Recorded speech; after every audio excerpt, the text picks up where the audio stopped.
Decimoséptima entrega de Contra toda esperanza del poeta, pintor, embajador cubano Armando Valladares, en la voz de Yamil Cuellar, celebrando el 40 aniversario de la publicación de este libro traducido a más de 18 idiomas, convertido en un éxito de ventas a nivel global cuando se publicó. Hoy tengo la dicha tremenda de anunciarte que ya está disponible en Amazon una edición conmemorativa de este libro con prólogo de mi autoría. ¡Qué honor! Y para la cual realizamos un extenso trabajo con el objetivo, por supuesto, de presentar una edición más depurada, actualizada y fiel a la voluntad de su autor. Con ella rendimos homenaje no solamente a Armando Valladares, sino también a todos aquellos que, como él, supieron mantener viva la esperanza frente al horror. Enlaces en la descripción de este audio vas a encontrar una edición de tapa blanda, como es lógico, y una edición también de tapa dura, para los amantes de la carátula.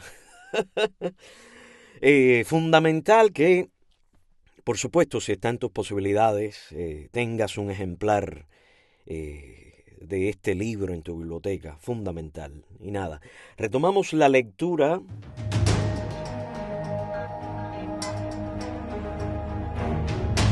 Estamos acercándonos a la mitad del libro, vienen páginas estremecedoras, todavía no he escuchado nada, pero estamos acercándonos a la mitad de la obra.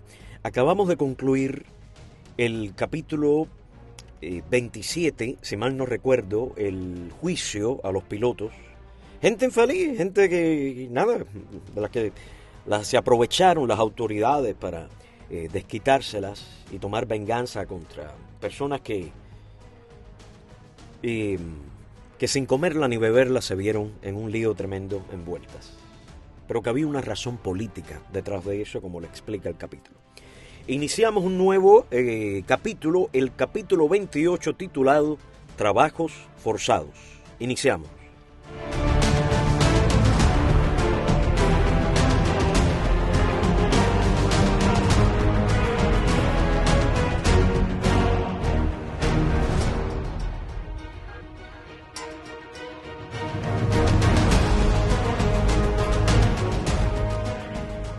Fue Piñera el que me inició en la observación de las estrellas y el estudio de la astronomía. En las noches claras, subíamos al sexto piso y por el hueco del techo y una ventana que daba hacia el este, esperábamos la salida de las constelaciones. Orión, Can Mayor, Leo. Por el día estudiaba textos siderales. Poco a poco las estrellas comenzaron a serme conocidas. Sirio, Arturo, Rigel formaron entonces parte de mi mundo. Algunos amigos que me veían buscando por las ventanas una estrella me decían que iba a volverme loco. Para mí resultó una dedicación apasionante y muy pronto se unieron otros interesados en el tema. Uno de ellos fue Fernando López del Toro. Había entrado a Cuba clandestinamente desde Miami para combatir a Castro. Su detención a tiro limpio junto a Vladimir Ramírez y a Roberto López Chávez fue una de las más sonadas acciones ocurridas en La Habana. Él y Roberto vivían en la misma celda. Eran amigos inseparables. Los dos morirían en la cárcel años más tarde. Fernando suicidado, Roberto en huelga de hambre. La alimentación carente en lo absoluto de vitaminas y proteínas y sin una cantidad suficiente de calorías, dejó sentir sus consecuencias.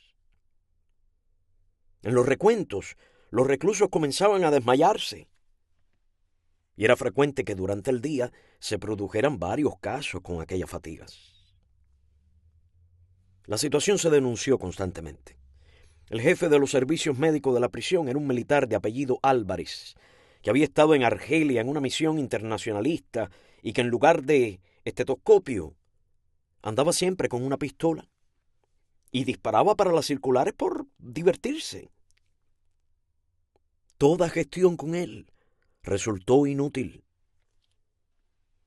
Un día, el jefe de los servicios médicos del Ministerio del Interior En una visita de inspección llegó hasta nosotros.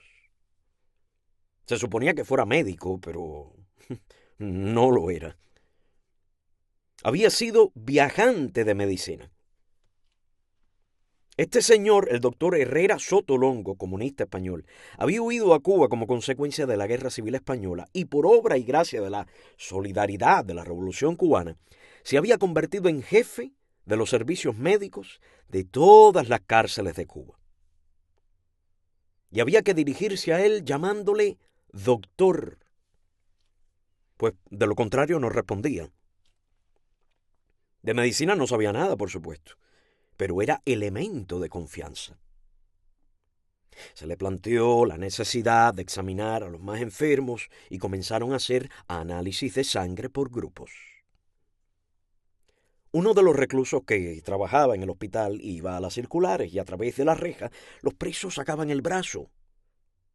Los primeros resultados fueron alarmantes. 3 millones o 3,5 millones de glóbulos rojos. Hubo casos con 2 millones y pico nada más. A estos en camillas, para que no caminaran, se los llevaron con urgencia al hospital. La dirección del penal, alarmada, consultó a La Habana y pararon los análisis. Hacía casi 2 años que las proteínas y vitaminas habían desaparecido de la dieta. La salud de infinidad de reclusos estaba quebrantada. En el pequeño paquete de ayuda que enviaban los familiares solo podían entrar harina de trigo, gofio de maíz o dulces, cualquier tipo de polvo que no fuera leche o chocolate. Recuerdo que mi madre me hacía unos bloquecitos como si fueran dulces que ella misma preparaba en la casa. Estaban formados por huevos deshidratados al sol e hígado de res, también pulverizado y aglutinado con azúcar. No sabían bien, pero eran proteínas. Esto me permitía, burlando la vigilancia, ingerir algunas proteínas cada 60 días. Por otra parte, Marta había logrado conseguir vitaminas y molía las tabletas y las agregaba al gofio de trigo. Para mí, que conocía la consecuencia de la avitaminosis, se me hizo como una obsesión tratar de no padecerla. Subsistir era en mí un propósito y una dedicación constantes. En el país, la adquisición de proteínas en polvo u otros alimentos deshidratados era imposible. Sencillamente no existían. Fue debido a esta desnutrición general entre los presos que después de años, por primera vez, nos dieron carne de chivo. Era una carne en conserva, apestosa, hedionda, que llenaba con su penetrante olor toda la circular. Para mí, que la devoré con fricción, resultó un plato inolvidable. Después incluyeron un huevo hervido 3 veces por semana, aparecieron pepinos en rodajas y se inició una mejoría en los alimentos. No podíamos estar débiles y anémicos para lo que nos tenían preparado y que nosotros no éramos siquiera capaces de sospechar. Fue entonces que Manolo Rey, ex ministro de Obras Públicas del primer gobierno de Castro y jefe de uno de los más grandes movimientos anticastristas, desde el exilio anunció una invasión a Cuba.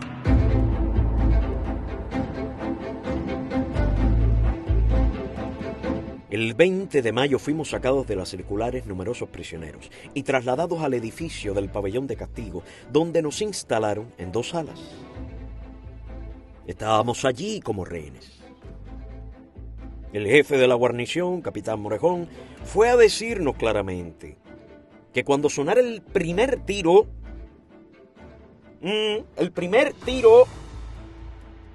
nosotros seríamos ejecutados.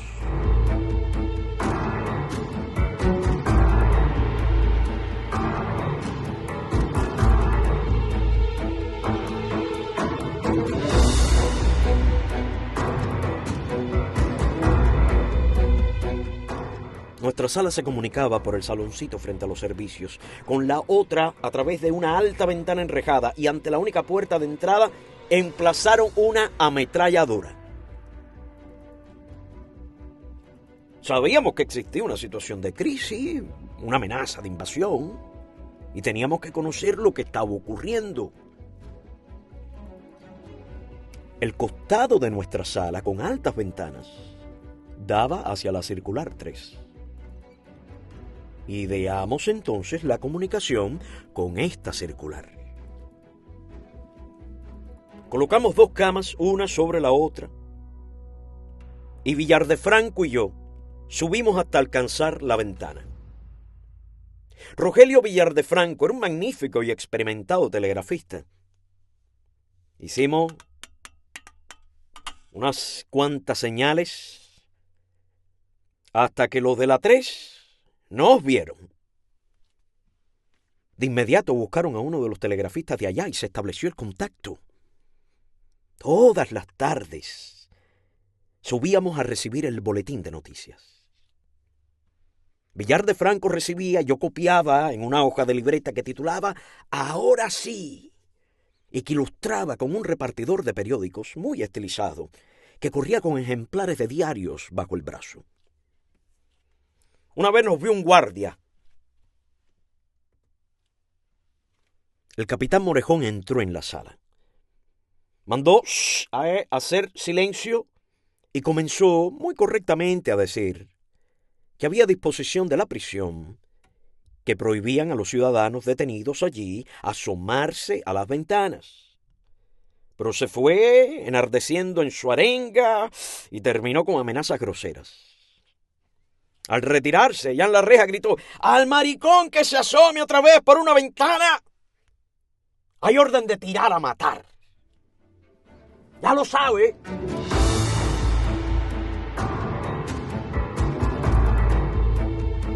Pero tomando precauciones, continuamos asomándonos. No podíamos suspender la comunicación.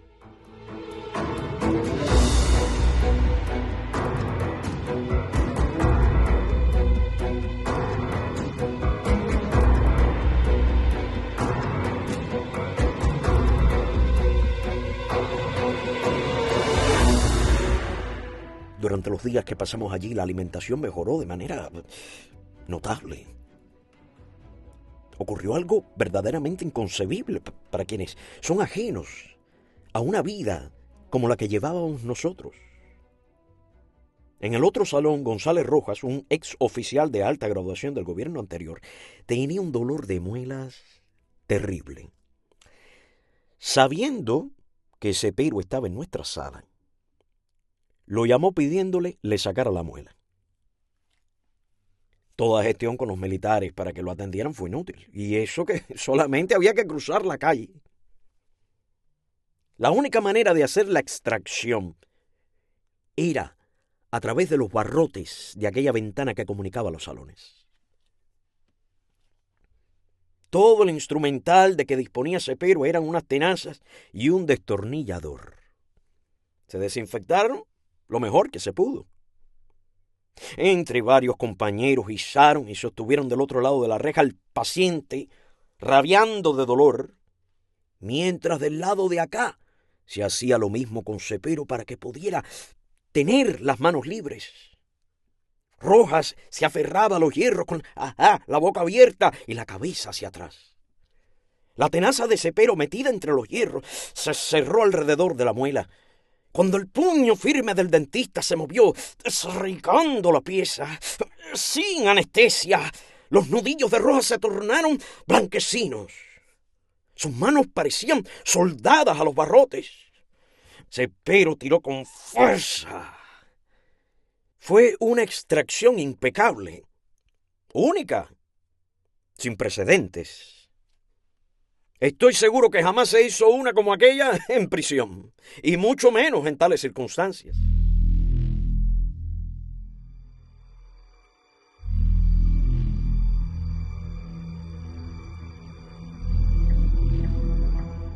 Un mes exactamente estuvimos allí. El 20 de junio nos ordenaron recoger nuestras pertenencias. Boitel, Fernando Pruna y yo íbamos juntos. Nos llevaron para la Circular 3. Éramos 150 hombres. Pero a las 3 o 4 semanas se produjo un nuevo traslado, ahora general, masivo, una jornada agotadora. Cientos de presos con todas sus pertenencias, de un corral a otro, de una circular a un corral. Así terminaron la selección que habían hecho del personal. Los que estábamos en la 1 volvimos a reunirnos ahora en la 4. Ya todo estaba listo para comenzar el plan de trabajos forzados. El más grande derroche de violencia que se desató en toda la historia del presidio de Isla de Pinos. Solo superado años después en la cárcel de las Celdas Tapiadas de Boniato.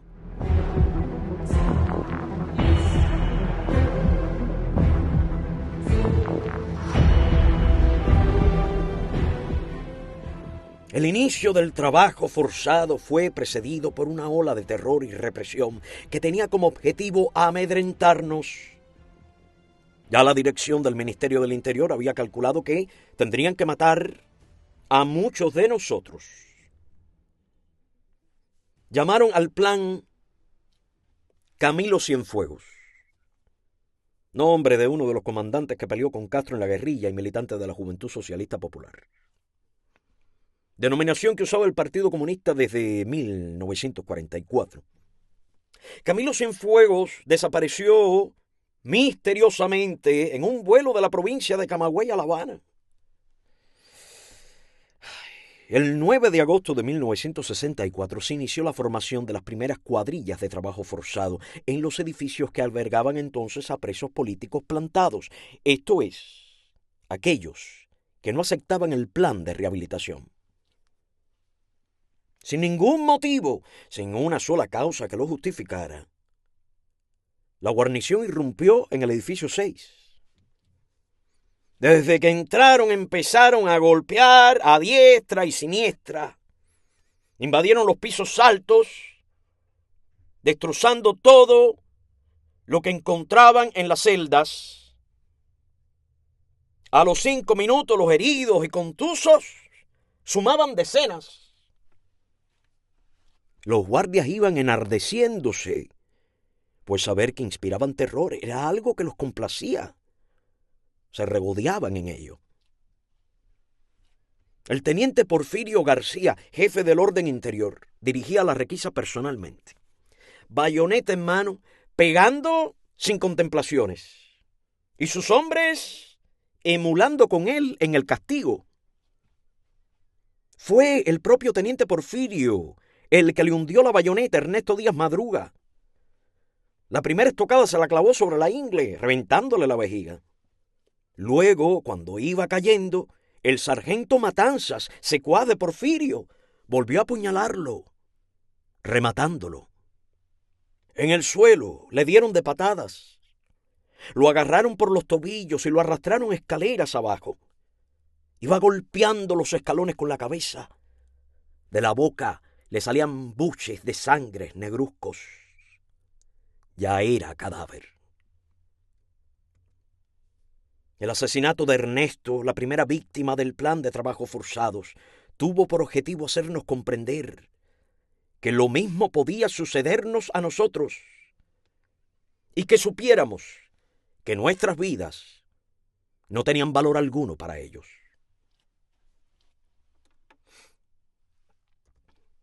Ya las circulares 1, 2 y 3 y el edificio 6 estaban saliendo a trabajar.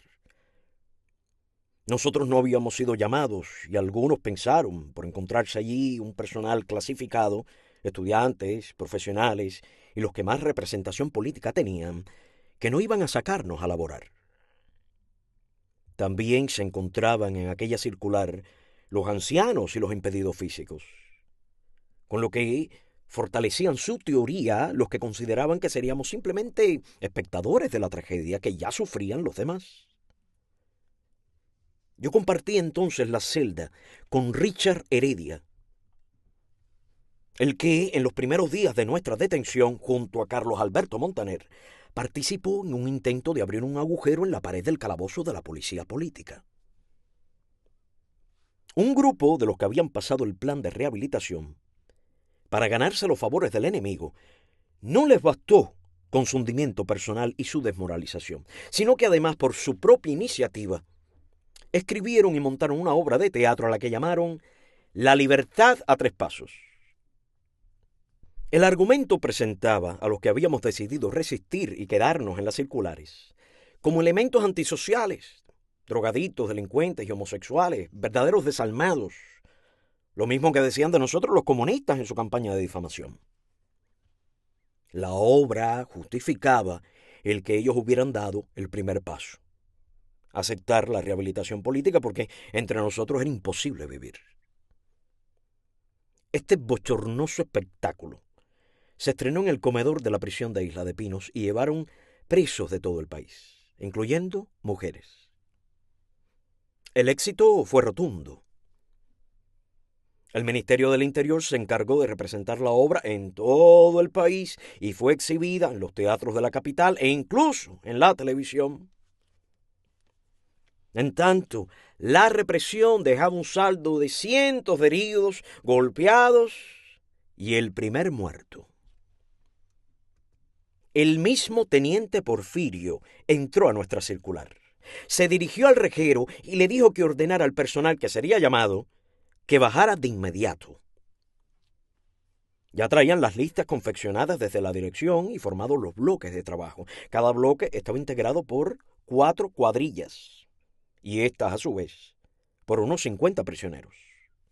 Yo fui llamado y asignado al bloque 20, en el que estaba la mayoría de mis amigos, a excepción de Boitel, que lo clasificaron con el de los estudiantes. Carrión, Pruna, Gustavo Rodríguez, los pilotos y otros 200 más componían nuestro batallón de trabajo. Se produjo un incidente mientras estábamos en la planta baja. Unos compañeros, desde el 4º piso, comenzaron a gritarle asesino al teniente Porfirio. Este se viró para el rejero dándole las quejas, pero los que estaban arriba continuaron sus gritos. Cierto que era un asesino, que había matado a Ernesto, pero le desagradaba que se lo señalaran. Fue a la puerta y ordenó que acudiera la guarnición. A los 5 minutos la tropa, armada con fusiles y bayoneta calada, con el capitán Morejón al frente, llegaron frente a la reja del rastrillo como perros furiosos. Los presos comenzaron a cantar el himno nacional. Los presos comenzaron a cantar el himno nacional.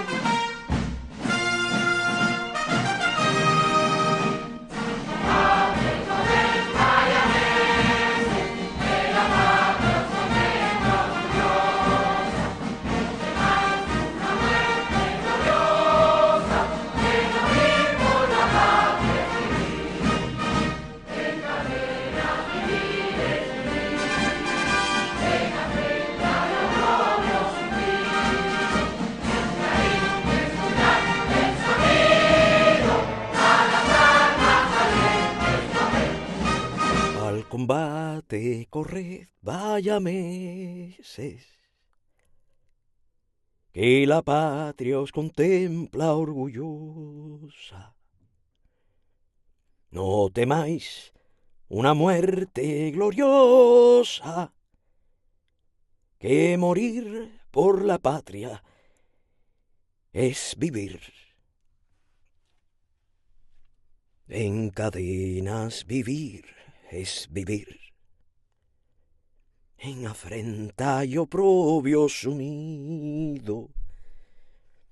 Del clarín escuchad el sonido, a las armas valientes corred. Los que estábamos en la planta baja seríamos los primeros en chocar con la guarnición. Me vi hecho trizas y tuve miedo. Le sugerí que nos fuéramos acercando a la torre central para protegernos. No podíamos abandonar la planta baja, ni subir a los pisos, ni correr por dentro. El teniente Porfirio bufaba porque la guarnición no había ido armada con bayonetas de mano, sino con fusiles, y así no podían entrar. Abrieron el cerrojo, nosotros estábamos en tensión, preparados para la paliza. Pero el capitán Morejón entró solo. Las notas del himno nacional terminaron y desde el cuarto piso se escuchó la voz de Mario Gavilán. Capitán, aquí lo único que se ha hecho es cantar el himno nacional y a ningún cubano, esté en un bando o en el otro, puede ofenderle el himno. Se había hecho un silencio cargado de presagios y temores. Hubo un momento de titubeo en el capitán Morejón. Está bien, está bien. Fue lo único que dijo. Volvió las espaldas y se marchó. Ese día, gracias a la intervención oportuna y serena de Gavilán, nos salvamos de una buena golpiza.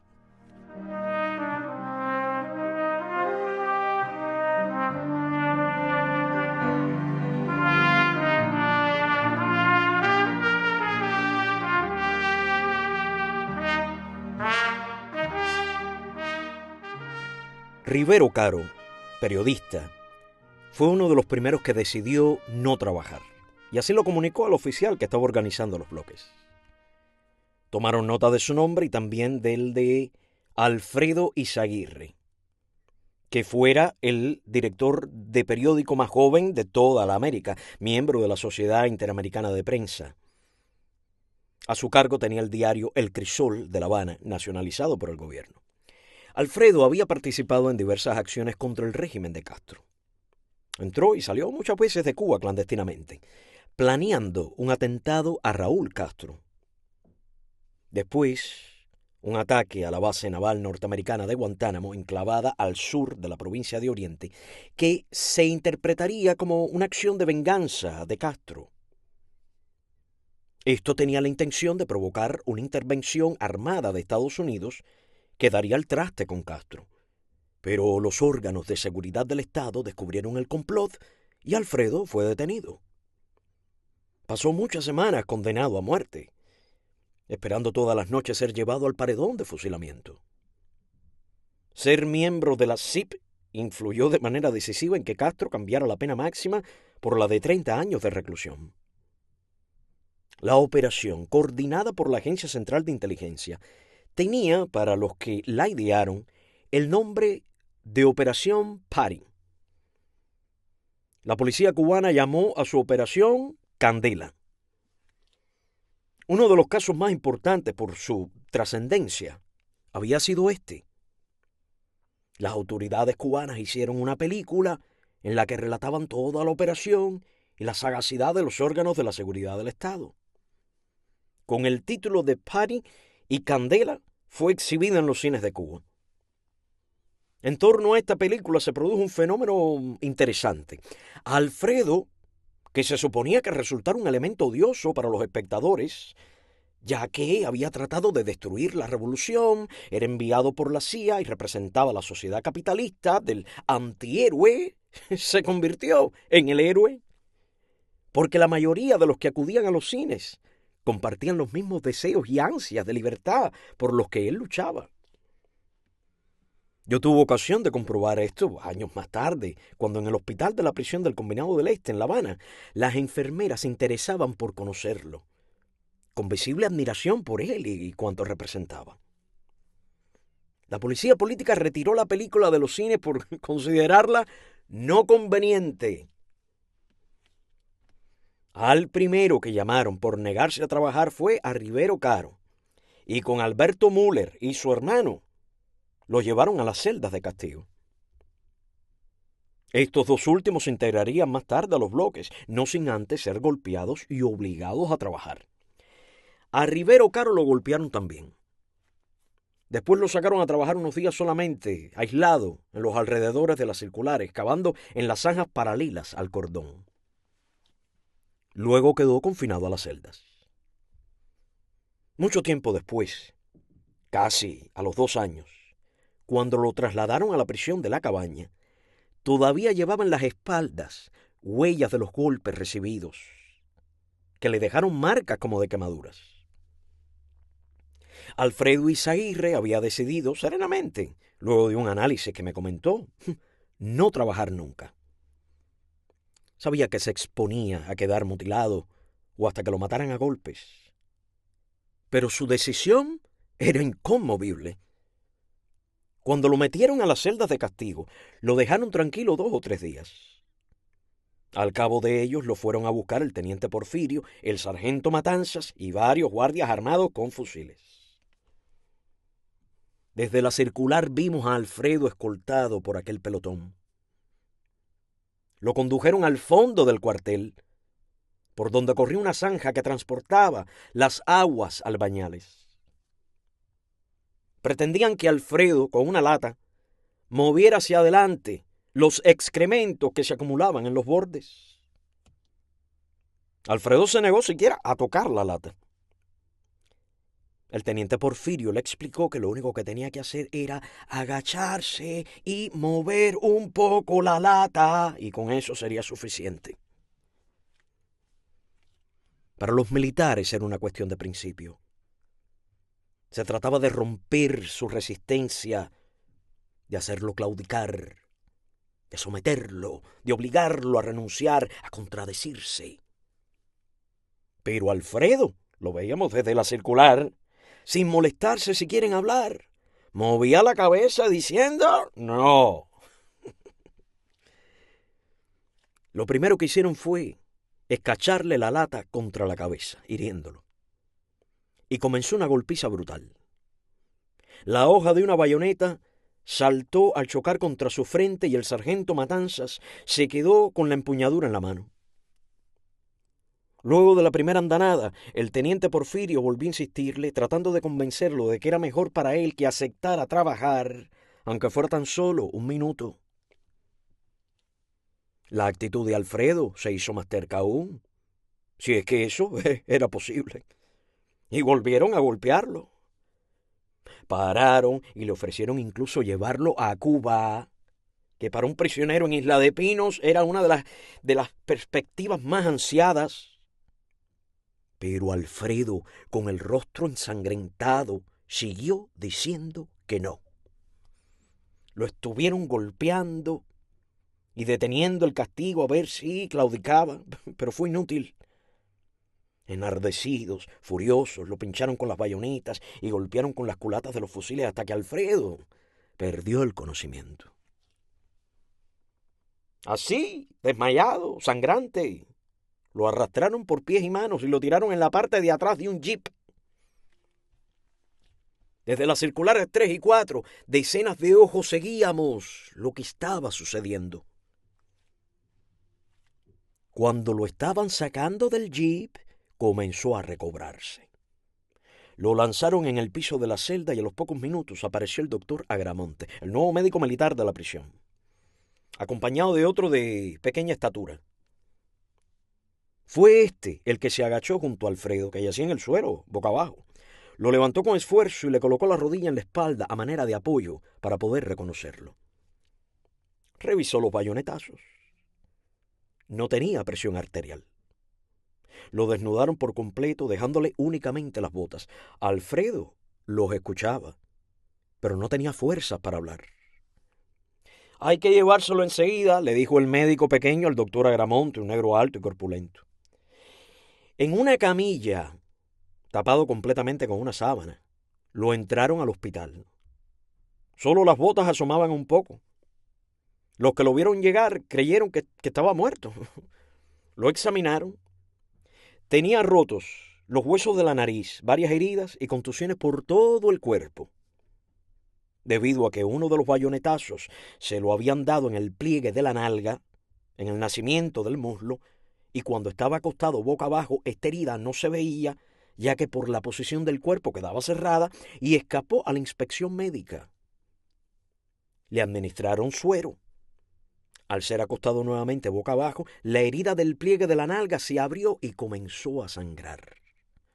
Empapó la colchoneta y la atravesó goteando en el piso. Cuando lo descubrieron, ya Alfredo agonizaba en estado de coma, a los umbrales de la muerte.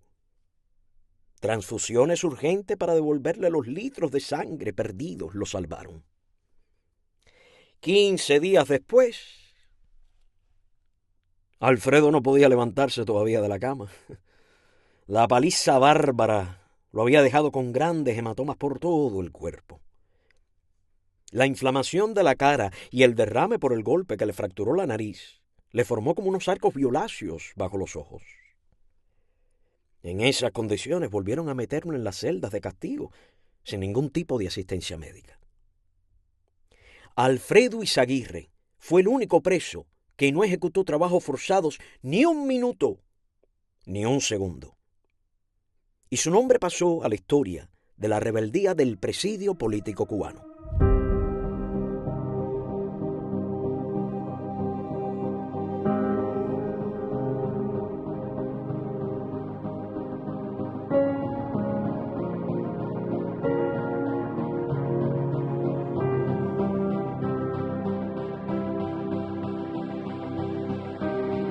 Capítulo 29 de Contra Toda Esperanza de Armando Valladares, titulado La Cantera. Me encuentro en la página número 170 de la presente edición. Acercándonos a la mitad de la obra.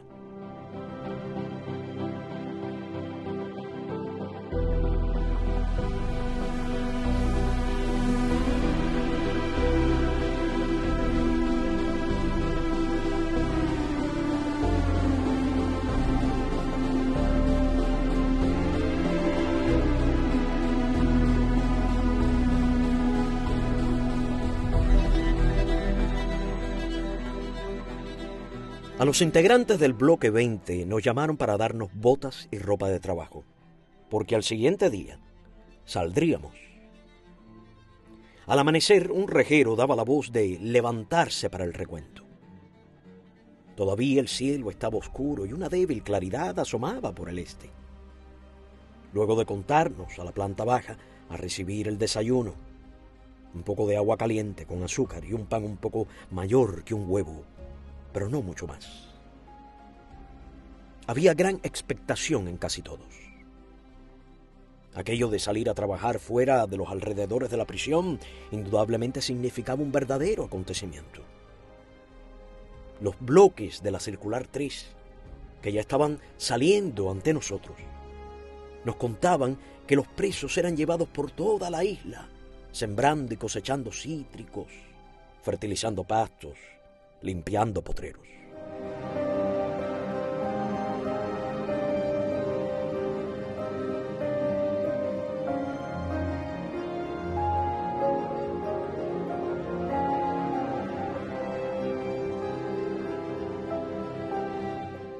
Nos mandaron formar afuera, de dos en fondo. Cada bloque tenía un jefe y un cabo por cuadrilla. Estos iban armados con pistolas y una bayoneta al cinto o en la mano.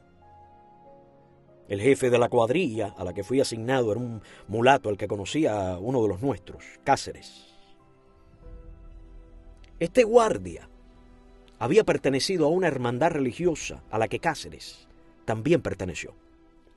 No obstante sus supuestas creencias, se convertiría en uno de los más represivos y sanguinarios militares. Lo apodamos Pedro la Maldad, porque él mismo decía que siempre estaba en la maldad, palabra cuya última letra nunca pronunciaba, maldad. El cabo pasó lista, no por nombre, sino por los números. Cuando terminaron, el jefe de bloque, Escambray, ordenó la salida. Nos dirigimos a la entrada principal. Allí estaban los camiones que nos transportarían al área de trabajo y la guarnición que nos escoltaría. Cientos de guardias, algunos con jaurías de perros policías al estilo de los nazis. Otra vez el conteo detrás de los camiones antes de abordarlos. El camión salió escoltado por un camión lleno de guardias. Sobre la caseta de este, un fusil ametrallador BZ, fabricado en Checoslovaquia, apuntaba hacia nosotros. Torcimos a la izquierda, rumbo al pueblo de Nueva Gerona. Antes de cruzar el río Las Casas, volvimos a doblar por la carretera que conduce al aeropuerto. Un cúmulo de recuerdos me invadió. Varios años atrás hice aquel recorrido, también escoltado por guardias, aunque en un clima más hostil y represivo aún. Al menos ahora podía mirar sin coacción. La vez anterior estaba prohibido hacerlo. Pasamos el aeropuerto. A la derecha kilómetros y kilómetros sembrados de mangos. Fue una orientación del propio Castro. Se gastaron millones de pesos en aquel plan y resultó un desastre. El terreno no era el adecuado para este tipo de cultivo, pero ninguno de los ingenieros agrónomos se atrevió a contradecir al dictador y solo unos pocos frutales dieron mangos. Lo mismo ocurrió cuando aquella demencial campaña de sembrar café caturra en las ciudades, en los parques, en los solares, yermos, en jardines y balcones. Por todas partes había que sembrar aquella planta. Castro había anunciado que tendrían café en abundancia. En una ocasión, en plena efervescencia de la nueva y genial idea del comandante en jefe, en unión de un grupo de diplomáticos, en el llamado Cordón de La Habana, lo apabullaban con la idea del café. Pero un funcionario inglés, acreditado en la FAO, le dijo rotundamente que de aquel café jamás recogerían un grano. Esa era la opinión de un especialista. Castro saltó indignado y se armó tal discusión que tuvieron que mediar los otros diplomáticos para poner fin al incidente. El especialista de la FAO tenía razón. Nunca nadie tomó café de aquellas plantas. Y no se habló más del asunto, considerado tabú. Pero cuando en Londres este funcionario inglés coincidía con delegaciones cubanas, con una sorna y malicia tremendas, les preguntaba por el café caturra del Cordón de La Habana. Los camiones entraron por un camino de tierra roja bordeado de árboles medianos.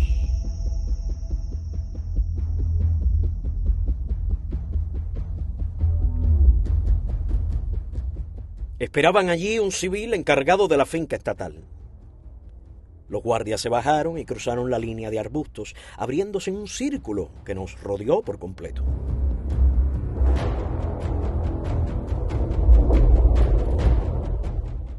El trabajo que nos tenían asignado era el de fertilizar, a mano por supuesto, los cuartones sembrados de pangola, una hierba para pasto del ganado. Tenían preparadas unas bolsas de yute con un tirante para poder colgarlo del hombro. A ese saco le llamamos en Cuba jabuco, palabra indígena. Los sacos de abono se amontonaban a lo largo del campo. Era nuestro primer día de trabajo y también de los militares, por lo que la desorganización fue grande. A medida que avanzábamos, el cordón de guardias avanzaba. Nos movíamos dentro de una amplia circunferencia de fusiles, bayonetas y perros. Siempre en terreno llano, desprovisto de árboles, por lo que cualquier intento de fuga era suicida. Desde el primer día se tuvo conciencia de resistir y sabotear lo que nos mandaran hacer. Recuerdo que la manera de repartir el abono fue increíble. Había llovido los días anteriores y el terreno estaba lleno de charcos. En ellos se vaciaron a escondidas de los guardias muchos sacos de abono que se tragaba el agua sin dejar huellas. Se hizo desaparecer una caja de machetes por unas grietas del suelo. Con el fertilizante que gastamos en aquella sesión de trabajo, podría haberse abonado 20 o 30 veces más terreno. Regresamos al atardecer sin incidente alguno. Al día siguiente nos llevaron más lejos, a un lugar que llamaban El Bobo, cercano a la costa norte de la isla. La tarea consistía ahora en limpiar de hierbas, con el azadón, los alrededores de los árboles de mango, también sembrados en aquella zona, y hacerles un ruedo jalando la tierra para formar un montículo. Una de las formas de resistencia era no apurarse, hacerlo todo con lentitud. Habían designado 2 presos para que trabajaran en cada árbol. Gustavo Rodríguez y yo nos habíamos quedado atrás. El cabo La Maldad nos exigía que nos apuráramos, pero continuamos al mismo ritmo. Entonces nos sacaron del grupo y nos llevaron aparte. Casi toda la mañana estuvimos en el mismo árbol. El jefe del bloque, Escambray, había sido alertado y vino hacia nosotros. Ya empuñaba la bayoneta y estaba dispuesto a golpearnos con ella. El que más cerca estaba de él era Gustavo, que lo vi y se le encaró, tomando una posición defensiva con el azadón agarrado con ambas manos, como se toma el arma larga para defenderse en la esgrima de fusil. Escambray lo notó y se detuvo. ¡Suelta la guataca! Gustavo no se movió. ¡Suéltala! No voy a soltarla, cabo. Y Escambray comprendió que Gustavo no se dejaría golpear sin defenderse.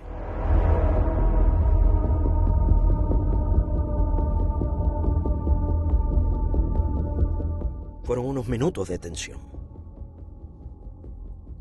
Se quedaron los dos en silencio. ¿Por qué no sacó la pistola y le dio un balazo? Siempre me lo he preguntado. Escambray se destacaría como uno de los más violentos en la represión, pero aquel era su segundo día de trabajo, quizá por eso.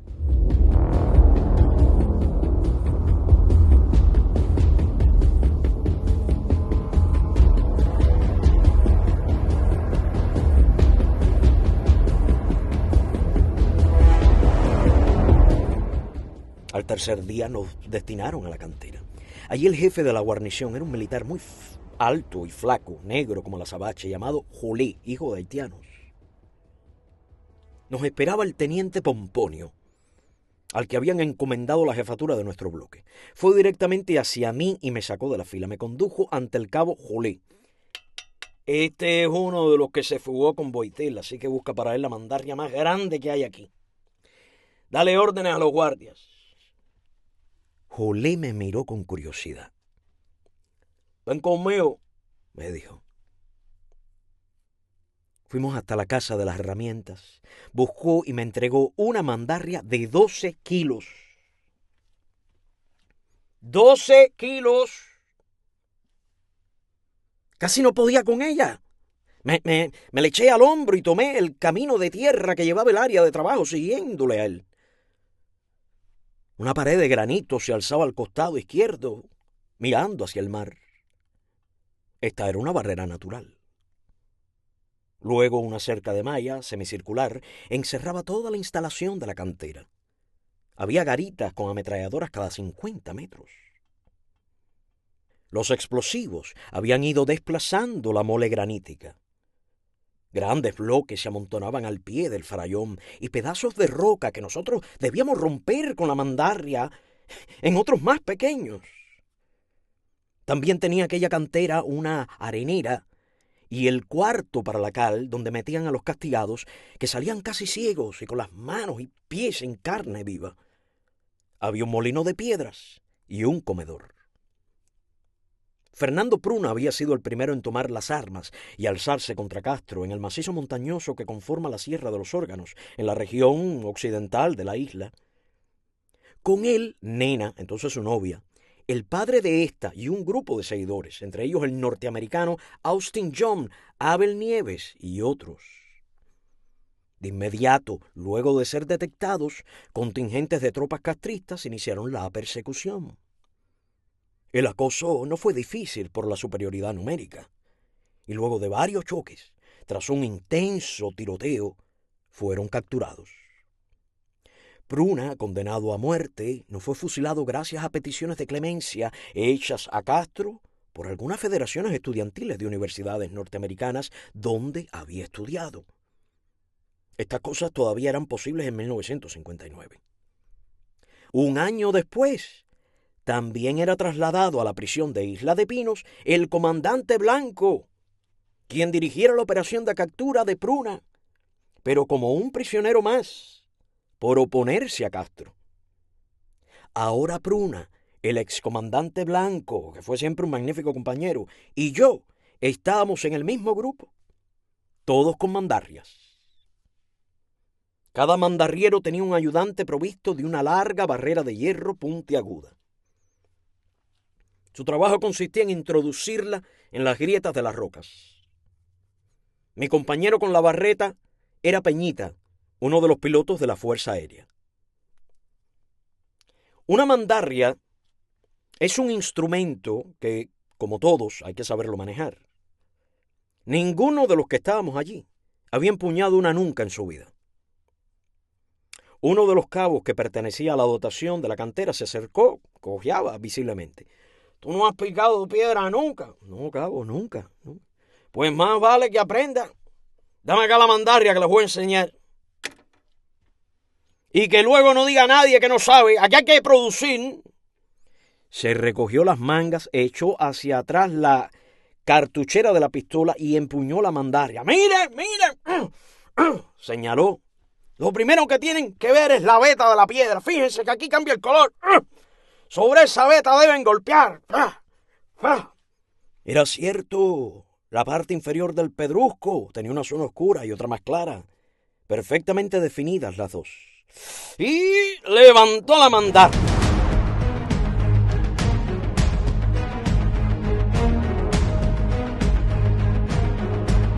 Gracias, amigos y amigas. Hasta aquí la lectura de hoy. Pasen todos un feliz, hermoso día, aunque sea de noche. Hasta una próxima entrega de Contra Toda Esperanza de Armando Valladares.